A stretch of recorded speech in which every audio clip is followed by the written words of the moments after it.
Kung ang mensaheng ito ay nakarating sa iyo ngayon, hindi ito isang aksidente, hindi ito isang simpleng pagkakataon, ito ay isang tanda na ikaw ay pinili upang makarinig ng isang bagay na maaaring magbago sa takbo ng iyong buhay mula sa mismong sandaling ito. Kaya't huminto ka muna sa lahat ng iyong ginagawa at ibigay ang iyong buong atensyon dahil maaring ito na ang huling gabi na matutulog ka na puno ng takot at pangamba tungkol sa pera. Dahil pagkatapos nitong dasal, maaari kang magising na may bagong liwanag, bagong pag-asa at bagong biyaya na hindi mo inaasahan. Ilang beses ka na bang nagising sa kalagitnaan ng gabi na mabilis ang tibok ng puso dahil sa mga iniisip mong bayarin, dahil sa kaba kung paano mo haharapin ang susunod na araw, dahil sa tanong kung saan ka kukuha ng pambayad sa kuryente, tubig, renta o pagkain? Ilang ulit mo na bang itinago ang iyong luha sa ilalim ng unan upang walang makapansin na ikaw ay halos mawala na ng pag-asa?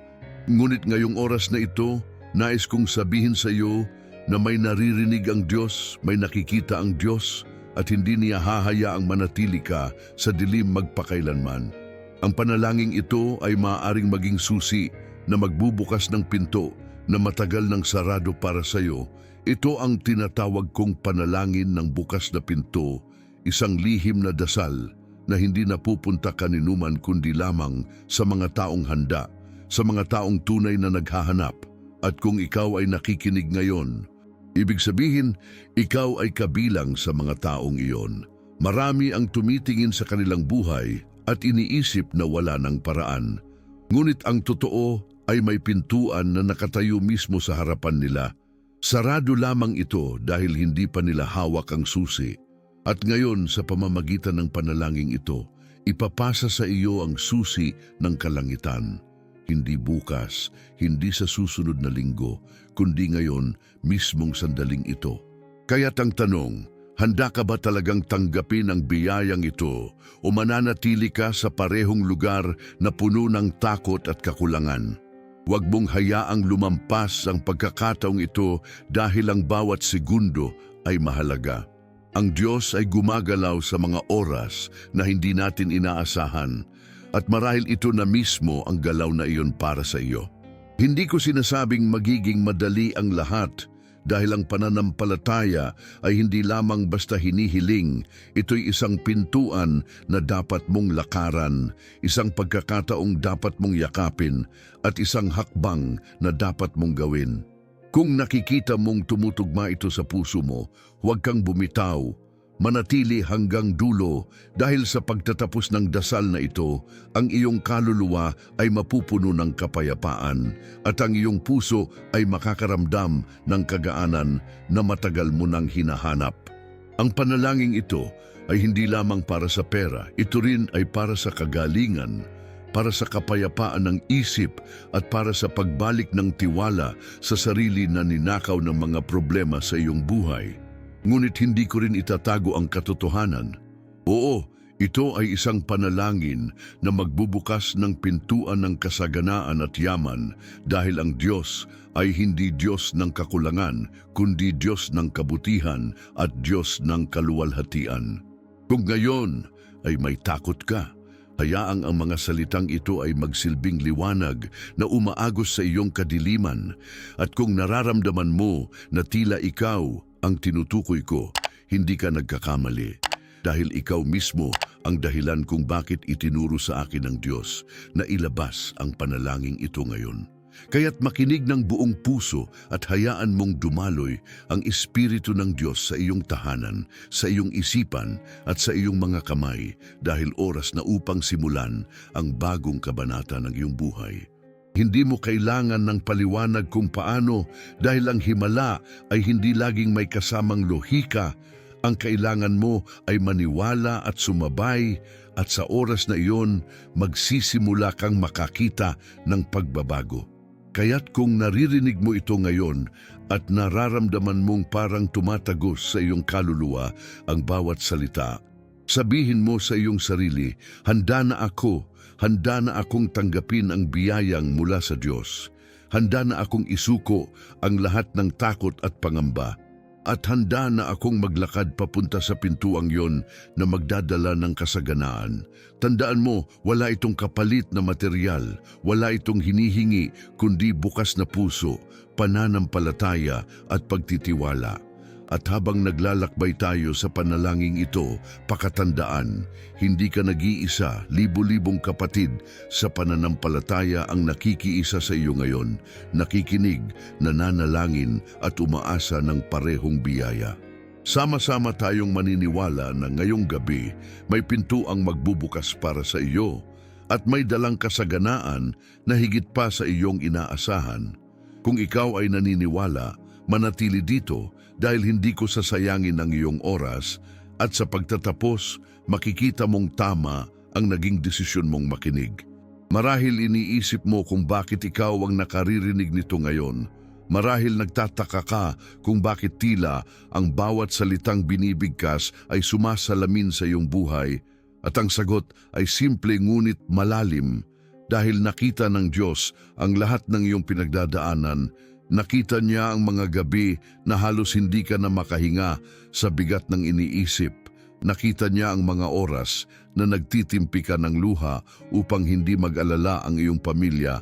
At nakita niya ang mga pagkakataon na kinakausap mo siya ng palihim, na para bang walang nakaririnig. Ngunit ngayon gusto kong ipaalala sa iyo, may nakaririnig, may nakakita at may tumutugon. Ilang beses mo na bang tinanong ang iyong sarili kung bakit tila walang nakakaunawa sa iyong pinagdadaanan?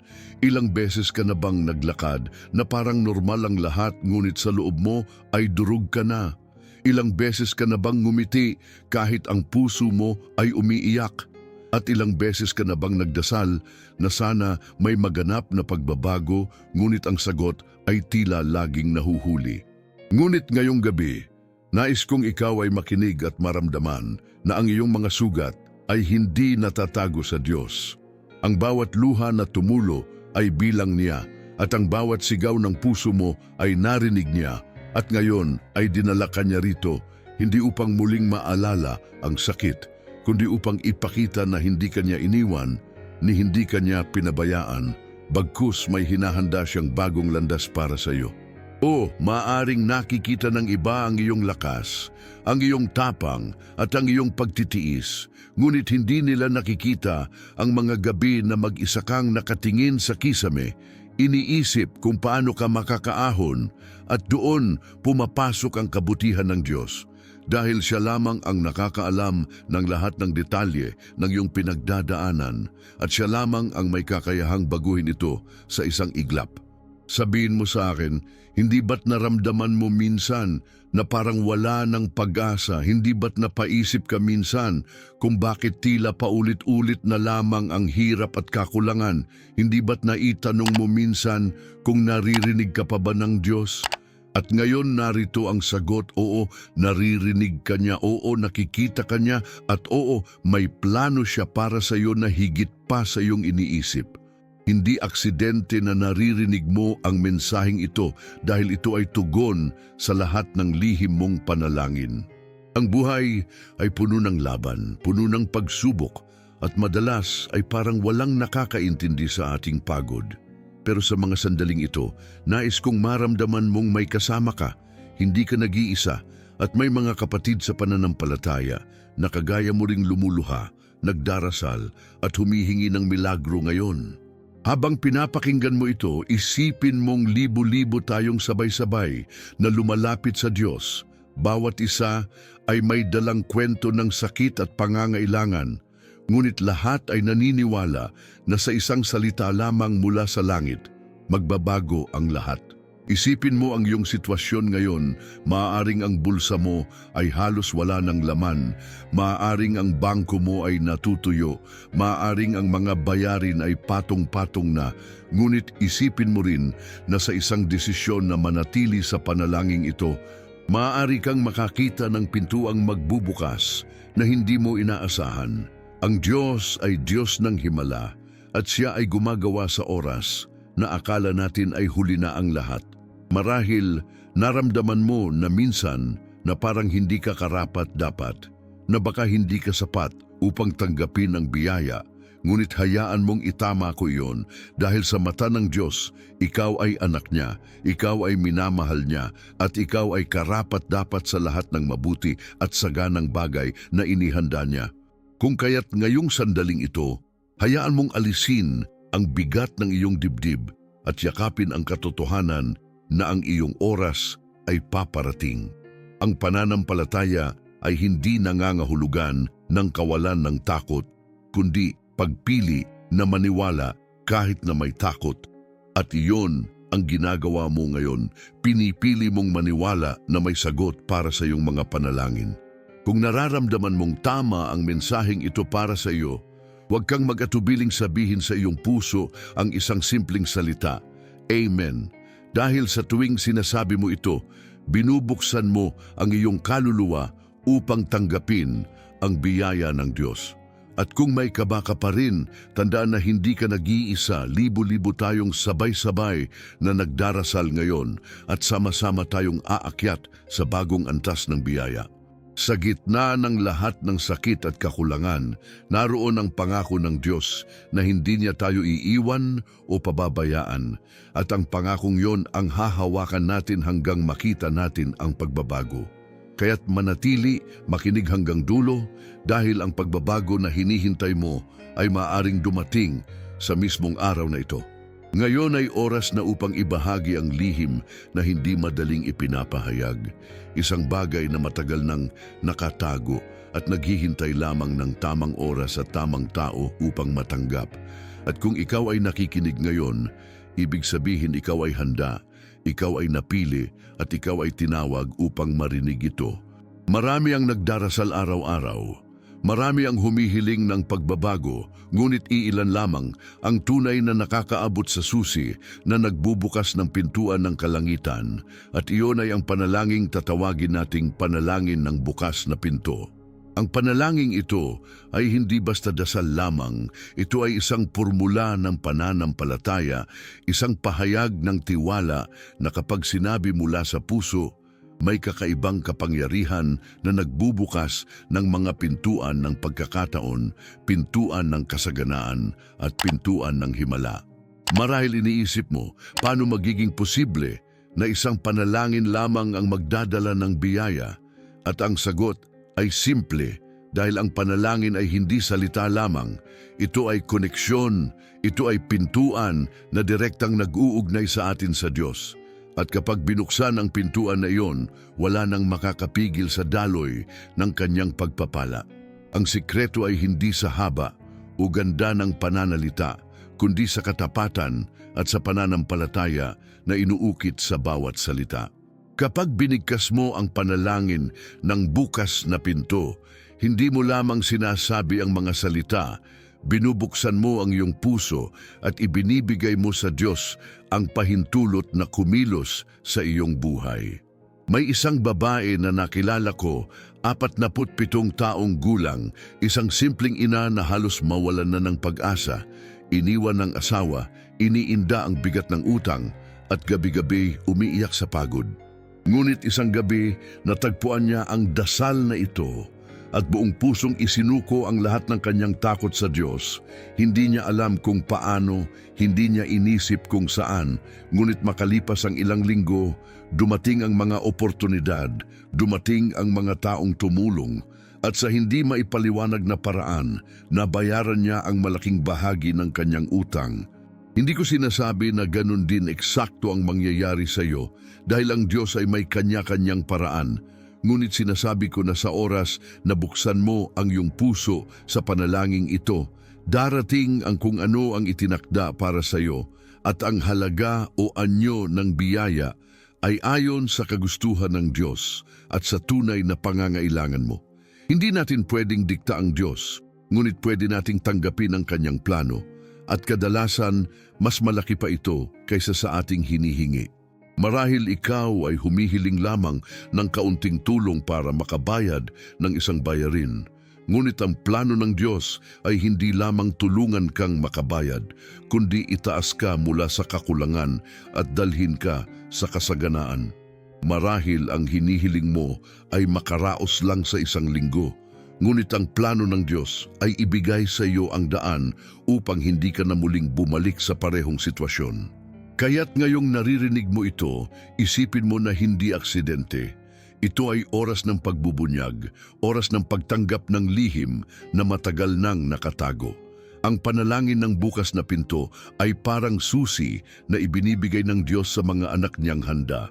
At ngayon ay ikaw ang binibigyan niya. Ngunit tandaan, ang susi ay walang silbi kung hindi mo bubuksan ang pinto at ang pinto ay mananatiling sarado kung wala kang tapang na pihitin ito. Kaya't ang panalangin ito ay hindi lamang para marinig mo, kundi para sabayan mo, para sambitin mo mula sa puso at sa oras na gawin mo iyon, magsisimula ang pagbabago. Hindi bukas, hindi sa ibang araw, kundi sa sandaling ito na buong puso mong ipinahahayag na ikaw ay handa. Kaya ngayon, itanong mo sa iyong sarili, handa ka na ba? Handa ka na bang talikuran ang takot at yakapin ang pananampalataya? Handa ka na bang isuko sa Diyos ang lahat ng pasanin upang Siya na ang kumilos para sa iyo? Dahil kung ang sagot mo ay oo, ibig sabihin ay nakarating ka sa puntong ito hindi bilang aksidente, kundi bilang bahagi ng plano ng Diyos. Ngayong oras na ito, nais kong hikayatin ka na sa iyong puso ay sabihin ang simpleng kataga, handa na ako dahil sa oras na iyon, ang iyong kaluluwa ay magsisimulang kumonekta sa kalangitan at ang pintuan ay magsisimulang bumukas para sa iyo. Ang pagkakataong ito ay hindi pangkaraniwan, hindi rin ito inuulit sa lahat, kaya't habang naririnig mo ito, huwag mong hayaang lumampas ang pagkakataong ito, sapagkat ito ay espesyal at inilaan para sa iyo. Tandaan, ang sikreto ay hindi sa halaga ng hinihiling, kundi sa tiwala na ibinibigay mo. At kapag pinili mong magtiwala, kahit hindi mo pa nakikita, kahit hindi mo pa nahahawakan, magsisimulang gumalaw ang Diyos para sa iyo. Ama naming Diyos na nasa langit, sa oras na ito lumalapit kami sa iyo, hindi bilang mga taong malakas o may kakayahan, kundi bilang mga anak na pagod, sugatan at naghahanap ng tulong. Mga anak na sa sobrang bigat ng pasan ay halos mawalan na ng pag-asa. Ngunit naniniwala kaming ikaw ang Diyos na nakaririnig, nakakaunawa at hindi kailanman nag-iiwan. Panginoon, amin nang sinubukan ang lahat ng paraan na alam namin, naghanap ng trabaho, nagsumikap mag-ipon, lumapit sa iba para manghiram, nagdasal ng paulit-ulit, ngunit sa kabila ng lahat ay narito pa rin ang mga bayarin. Narito pa rin ang kakulangan at narito pa rin ang takot na bukas ay baka mas mabigat pa ang aming haharapin. Kaya't sa oras na ito, Ama, wala na kaming ibang malalapitan kundi ikaw. Wala na kaming ibang maasahan kundi ang iyong kapangyarihan at awa. Ama, naririto kami, nakaluhod ang aming puso, nagsusumamo ng tapat. Tulungan mo kaming makalaya mula sa tanikala ng kahirapan. Tulungan mo kaming makawala sa bigat ng utang. Tulungan mo kaming huminga ng maluwag at makita na may bagong simula para sa amin. Panginoon, Ikaw ang Diyos na nakakita sa aming mga luha. Ikaw ang nakarinig ng aming mga buntong hininga sa gabi. Ikaw ang nakasaksi sa bawat sandaling halos bumigay kami sa bigat ng problema. Ngunit ngayon, ipinapahayag namin sa pamamagitan ng panalangin ito na hindi kami susuko. Hindi kami tatalikod sapagkat naniniwala kami na ang iyong kapangyarihan ay higit pa sa aming mga pagsubok. O Ama, tingnan mo kami ngayon. Narito ang iyong mga anak na nagtitiwala na ang oras ng biyaya ay dumating na. At sa bawat salitang binibigkas namin ngayon, buksan mo ang pintuan ng kalangitan at ibuhos mo ang iyong walang hanggang pagpapala.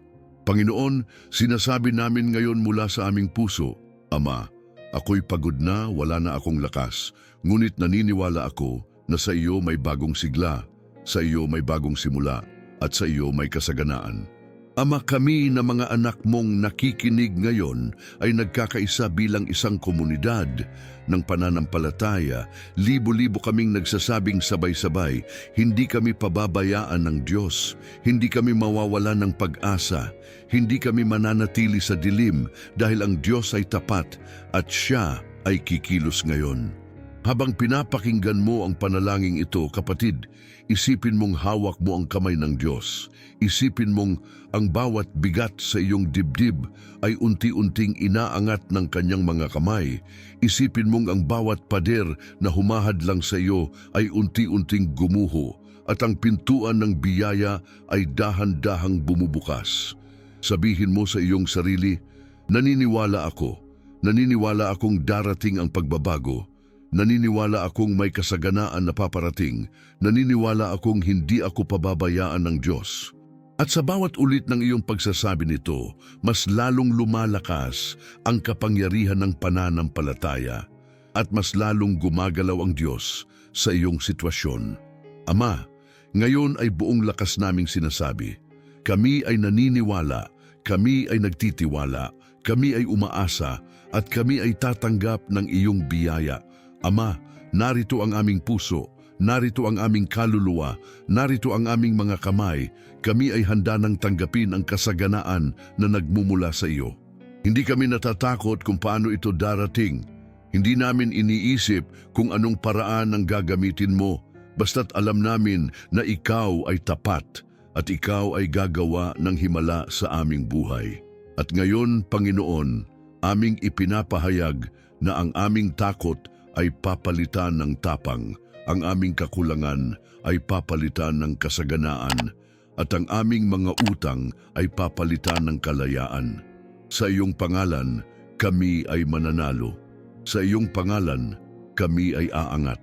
Sa iyong pangalan, kami ay magkakaroon ng bagong simula. Panginoon, narito kami, mga anak mo, na sabay-sabay na sumisigaw. Ang aming biyaya ay dumarating na. Ama naming Diyos, maraming taon na naming pinasan ang bigat ng problema. Maraming araw na kaming nangamba kung paano kami makakaraos.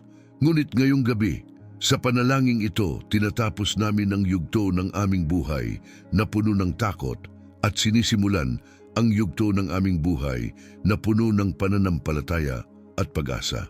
Oo, Panginoon, naniniwala kami na ang aming biyaya ay dumarating na. Naniniwala kami na ang pintuan ng langit ay bukas na. Naniniwala kami na ikaw ang aming Diyos na hindi nagpapabaya. Kapatid, habang sinasambit mo ang mga salitang ito, ulitin mo sa iyong sarili, ako'y malaya na, ako'y pinagpala na, ako'y tinanggap na ng Diyos. Ako'y anak ng may kapal at ako'y hindi niya pababayaan. At habang inuulit mo ito, hayaan mong maramdaman mo ang kapayapaan na dumarating sa iyong puso. Hayaan mong maramdaman mo ang liwanag na bumabalot sa iyong paligid. At hayaan mong maramdaman mo ang Espiritu ng Diyos na gumagalaw sa iyong tahanan. O Diyos na makapangyarihan, tinataas namin sa iyo ang lahat ng aming problema, lahat ng aming pasanin, lahat ng aming utang, lahat ng aming kakulangan at lahat ng aming pangamba.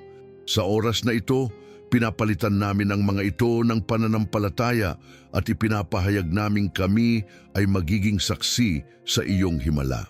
Panginoon, narito kami nananampalataya at nagsasabing ang aming biyaya ay dumarating na. Ang aming tagumpay ay dumarating na. Ang aming kalayaan ay dumarating na.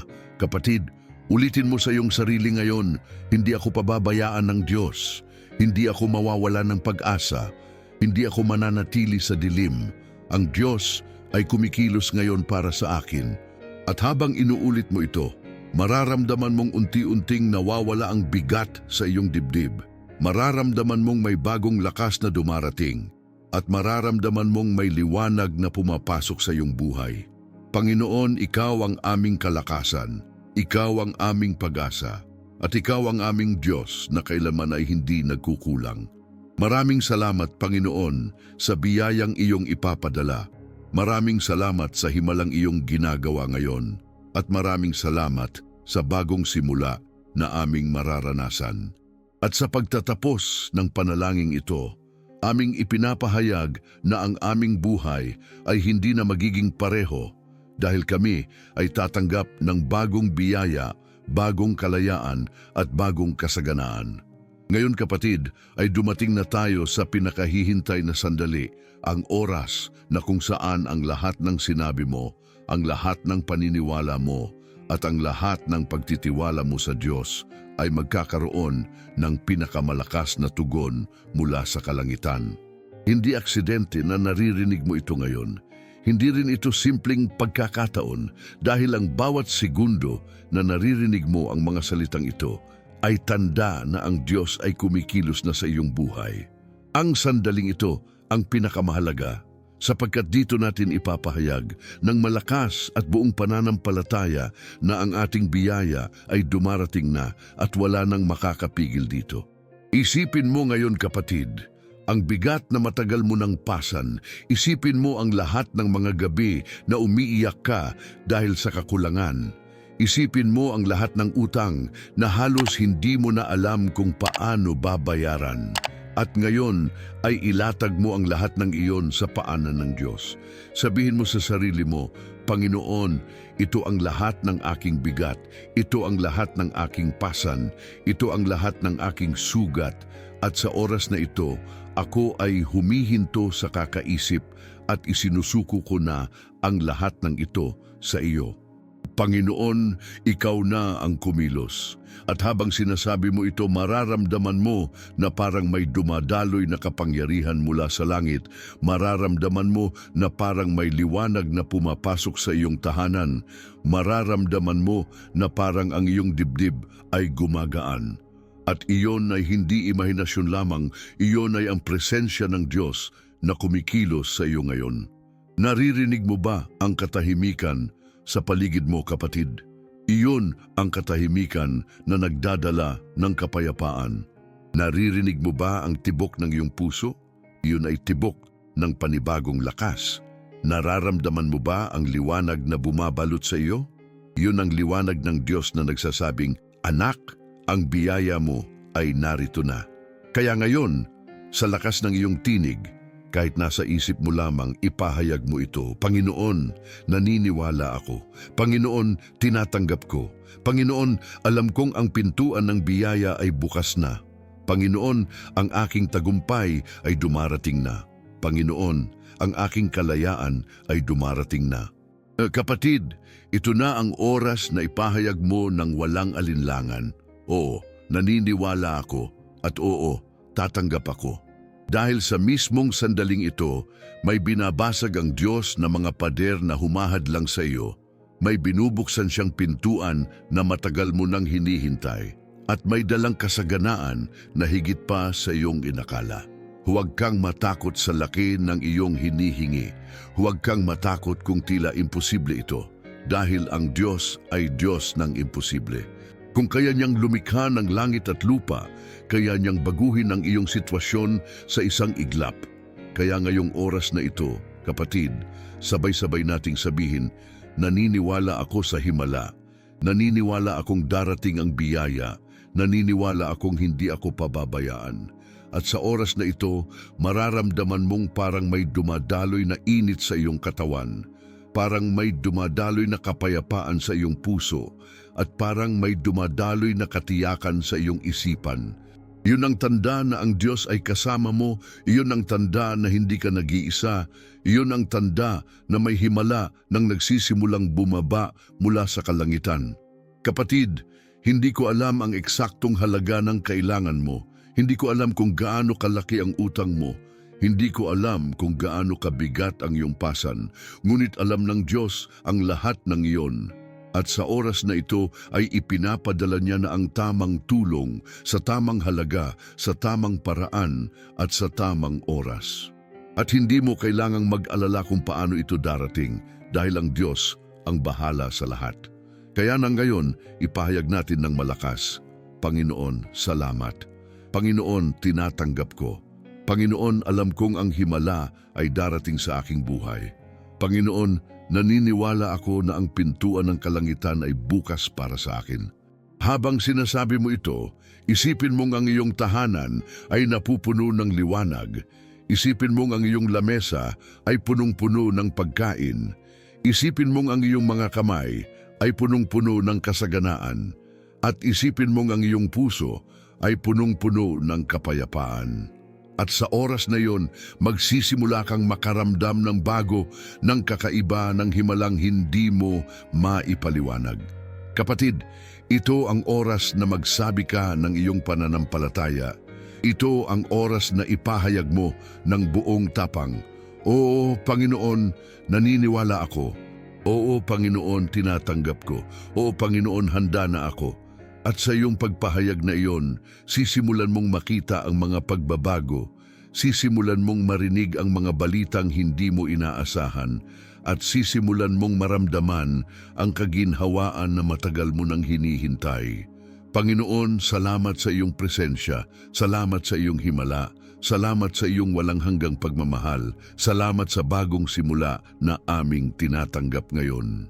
Panginoon, kami ay umaawit ng pasasalamat dahil alam naming hindi na kami magbabalik sa dati. Dahil alam naming simula ngayon, may bagong pintuan na nakabukas para sa amin. Kapatid, ngayon ay ipahayag mo ang huling katagang ito mula sa iyong puso. Ako ay pinagpala na, ako ay malaya na, ako ay may bagong simula na, ako ay anak ng Diyos at hindi niya ako pababayaan kailanman. At sa oras na iyon, mararamdaman mong may katiyakan na, mararamdaman mong tapos na ang yugto ng takot at nagsimula na ang yugto ng kasaganaan. Kapatid, ngayong narating mo ang dulo ng panalangin ito, nais kong ipaalala sa iyo na ang iyong paglalakbay ay hindi nagtatapos dito, kundi ito ay nagsisimula pa lamang sapagkat bawat salita na narinig mo, bawat pahayag na inulit mo at bawat paniniwala na itinanim mo sa iyong puso ay nagbukas ng pintuan na mananatiling bukas kung patuloy kang maglalakad sa pananampalataya. Huwag mong isipin na pagkatapos mong pakinggan ito ay babalik ka muli sa dati mong buhay na puno ng takot at pangamba. Hindi, sapagkat simula ngayong araw ay ikaw ay pumasok na sa bagong yugto ng iyong buhay, yugto na puno ng pag-asa, yugto na puno ng kasaganaan, at yugto na puno ng katiyakan na ang Diyos ay nasa tabi mo. Kaya't ngayong isinasara natin ang panalangin ito, buksan mo naman ang iyong puso para sa pangakong ito. Bukas muli tayong magkikita, bukas muli tayong mananalangin, at bukas ay mas matindi pa ang gagawin ng Diyos sa iyong buhay. Tandaan mo, ang Diyos ay Diyos ng tuloy-tuloy na kabutihan. Hindi niya tayo binibigyan ng isang biyaya lamang at tapos na, hindi. Sapagkat araw-araw ay may bago siyang inihahanda. At kung naramdaman mong malakas ang galaw niya ngayon, maghanda ka sapagkat bukas ay mas matindi pa. Kaya't huwag mong hayaang maputol ang iyong paglalakbay. Manatili ka sa ating samahan, manatili ka sa ating pananalig, at siguraduhin mong hindi mo palalagpasin ang susunod na panalangin, sapagkat ito ay kasunod ng himalang sinimula ng Diyos ngayong gabi. At kung ang mga salitang ito ay tumimo sa iyong puso, kapatid, ipahayag mo ito bilang tanda ng iyong pananampalataya. Sabihin mo, ang aking tagumpay ay dumating na, ang aking biyaya ay nasa akin na, at ang aking buhay ay nagbago na. At upang maging tanda ng iyong pagsama sa panalangin ito, iwan mo sa iyong puso at isulat sa iyong isipan ang salitang ito, Amen. Dahil sa tuwing binibigkas mo ang Amen, pinagtitibay mo ang iyong pananampalataya at sinasabi mong, Oo, Panginoon, tinatanggap ko. Ngunit nais ko ring hikayatin ka, kapatid, na huwag manatiling tahimik, bagkus ipahayag mo ang iyong pananampalataya bilang patotoo. Isulat sa iyong mga labi o sa iyong puso, ang aking biyaya ay dumating na, o kaya ay ang pintuan ay nabuksan na. At kung nais mong sumama sa mas malaking samahan ng pananampalataya, sabihin mo rin, Kodigo 77, nabuksan ang pintuan.